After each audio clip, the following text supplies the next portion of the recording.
Sit down please sit down. నేను మాట్లాడతాను. నువ్వు మాట్లాడడానికి వీల్లేదు. లిస్ట్ లో ముందుగా నీ పేరు ఇవ్వలేదు. కాదు, నేను మాట్లాడతాను. నిన్ను మాట్లాడిస్తే అవాకులు చవాకులు పేల్తావు. క్లాస్ ఇంకా నానా అలరవుతుంది. చంద్రశేఖర్ గారు మార్కులు నేనేం పేల్తానో ఇంకా మీకు తెలీదు. కానీ మీరేం చేస్తున్నారో మీకు తెలుసా? ఇది విద్యా సంస్థని మీకు తెలుసు. ఇక్కడ 2 వర్గాల వాళ్ళు ఉంటారని మీకు తెలుసు. తెలిసి కూడా ఈ టాపిక్ మీరు ఇచ్చారంటే ఏమిటి మీ ఉద్దేశం? ఈ ఉపన్యాసాలు విని రెచ్చిపోయి 2 వర్గాల వాళ్ళు పొడుచుకు చావాలనా? Stop it. డియర్ ఫ్రెండ్స్, ఇందులో ఉన్న రాజకీయం నేను చెప్తాను వినండి. పూర్వకాలంలో వృత్తులను బట్టి మనుషులందరినీ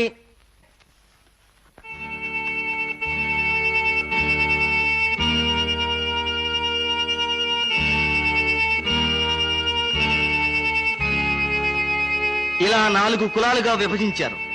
ఇందులో కండబలం ఉన్న 2వ వాడు, బుద్ధి బలం ఉన్న 1వ వాణ్ణి, ఆర్థిక బలం ఉన్న 3వ వాణ్ణి ఆశ్రయించి తను రాజయ్యాడు. తనకు సహాయపడినందుకు కృతజ్ఞతగా వీళ్లలో కొంతమంది మేధావులకు మంత్రి పదవులిచ్చాడు. అలా మంత్రి పదవి పొందిన మేధావి రాజు పరిపాలన సురక్షితంగా ఉండటం కోసం తమ 3 కంటే సంఖ్యాబలంలో ఎక్కువగా ఉన్న ఈ శ్రామిక కులాన్ని 100 ముక్కలుగా విడగొట్టాడు. ఎలా విడగొట్టాడు? వ్యవసాయం చేసేవాడిని నీదో కులం అన్నాడు. చెప్పులు కుట్టేవాడికో కులం పేరు పెట్టాడు. కుండలు చేసేవాడికో కులం, బట్టలు ఉతికేవాడికో కులం, ఇలా 100 ముక్కలుగా విడగొట్టాడు. అందులో కొందరిని అంటరాని వాళ్ళన్నాడు. అలా కుల పట్టింపులతో, వర్గ ద్వేషాలతో ఈ శ్రామిక కులం నిత్యం కొట్టుకు చస్తుంటే రాజు హాయిగా పరిపాలన సాగించాడు. రాజుల రోజులు గడిచిపోయాయి. కాలం మారిపోయింది. అందరికీ ఓటు హక్కు వచ్చింది. ఓటు బలంతో గద్దెనెక్కాలంటే సంఖ్యలో ఎక్కువ ఉన్న శ్రామిక వర్గం సహాయం కావాలి.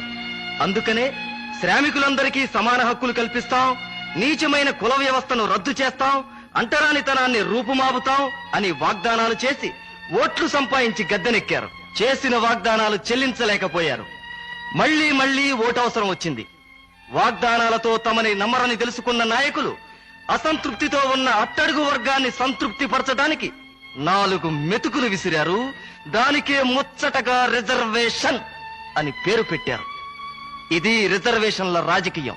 ఆ రాజుల కాలం నాటి నుండి ఈనాటి వరకు ఎవరు ఎవరిని చేరదీసినా, ఎవరికి హక్కులు కల్పించినా వాళ్ళ స్వార్థం కోసం, వాళ్ళ పదవుల కోసం చేశారే తప్ప సమాజ శ్రేయస్సు కోరి కాదు.